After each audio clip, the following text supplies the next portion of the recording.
Hey everyone, how's it going? We're playing The Last Door this time, and this is an indie horror game that indie pixel horror game that you can find on Steam. The first episode is also free on the website for the people that made this game. It's really fun, really atmospheric. The game, although pixelated, lends a lot to your imagination, and it's a game that I'm really looking forward to having more episodes available on Steam. This is the first game that I'm going to do that's going to be kind of like a walkthrough, since I do have a good portion of the game memorized. I've played through it a couple times. The second, third, and fourth episodes are a little bit longer than the first, so those might take a little to get up, but I can assure you I will have them done well before July is over. And that wasn't actually what I meant to do. Hold on a second. I meant to hit episodes, because I think it's going to go to episode 4 or something, so restart this episode. Yeah, I don't care, because I know what I'm doing. And I'm not going to really talk very much during this first opening sequence, so here we go.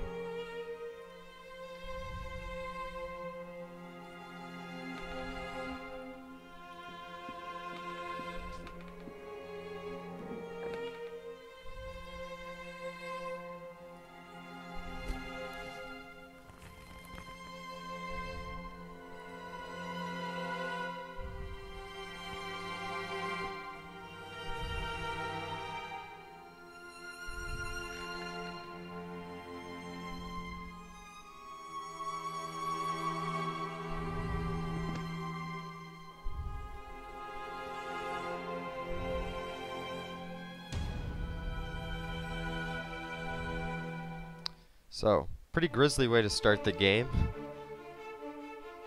I still remember a couple years ago when my friend first showed me this game, and I was thinking, wow, I can already tell this is going to be really good, and I hope you guys feel the same way.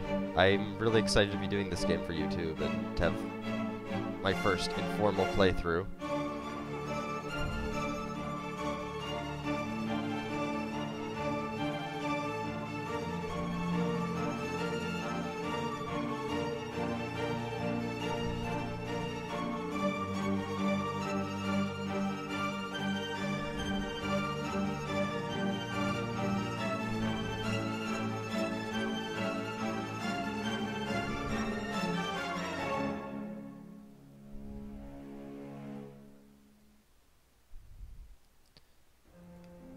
Alright, setting the scene, October 1891. So we're playing as Jeremiah DeWitt, that's the main character's name. That was all my childhood friend Anthony Beechworth had written in his letter. It had been many years since I'd heard that sentence. It was the motto of the science and philosophy group that we had secretly run as students back when we were in that secluded boarding school in Scotland, but we had left it all behind like mere childhood memories. That letter was unusual. It could only mean something awful must have happened. Something that must remain absolutely secret. I had to find out what was going on. Without delay, I took the first morning train to Sussex and made my way to the address on the letter. And there it was, the old house of Anthony's family, the Beechworth Manor.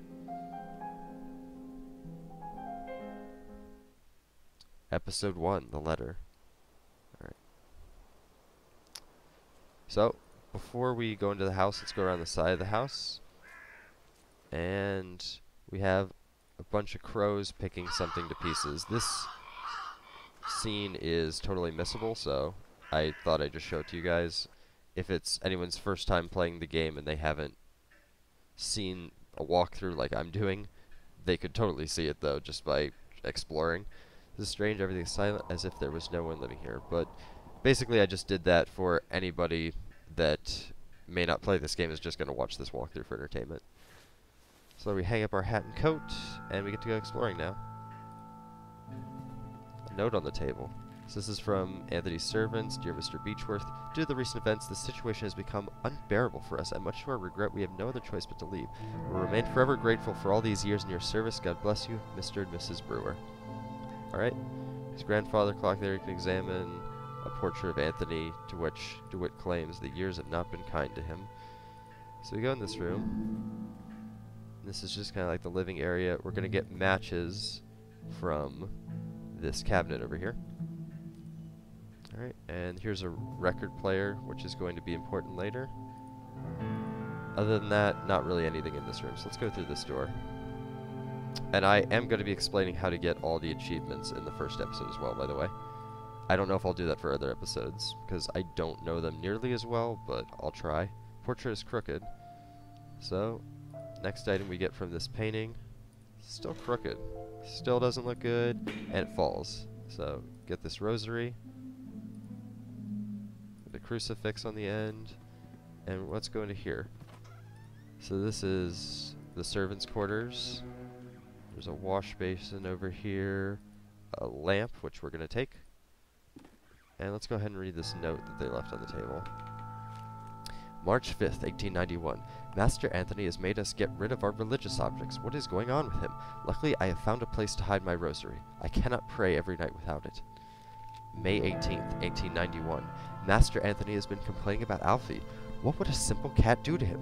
He ordered us to keep him out of the house at all times. Still, I cannot let that poor thing starve. He is such a clever cat. Every time I open the window, he always knows that food is waiting for him. Anyway, I'm worried about Master Anthony. He's growing more and more unlike himself every day. September 15th, 1891. Master Anthony is spending whole days locked inside his office. He wants us to leave him food at the door, but he barely eats anything. I'm really worried. Okay. So, we're going to open this window, and we're going to leave the rosary hanging on the window.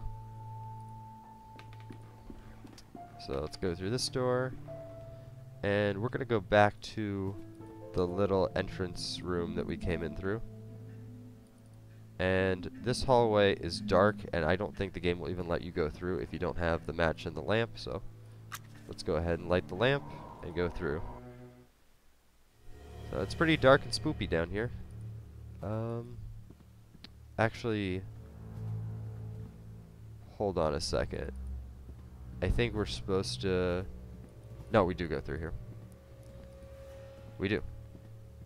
We have to go to the bedroom just past the boarded room over here, and we're going to get the key here.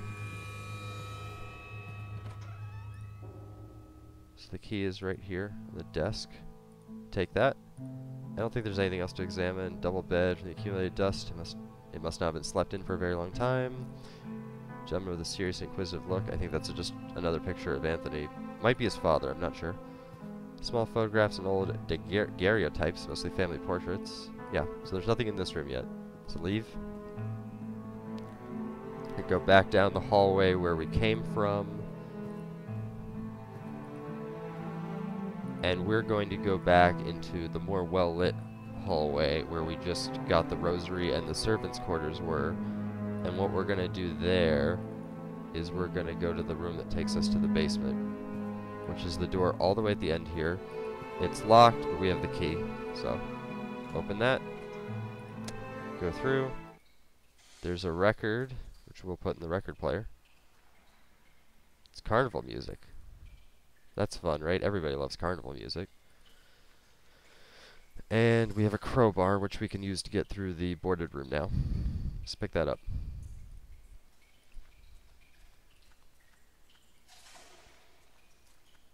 Go back through the stairs. It's really quiet all of a sudden.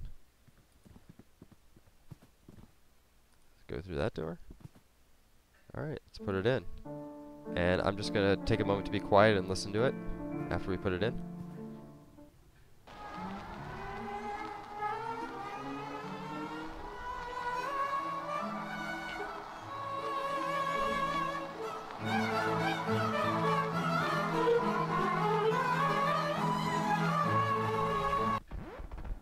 So what's more unsettling to you guys? The music itself, or that it suddenly stopped?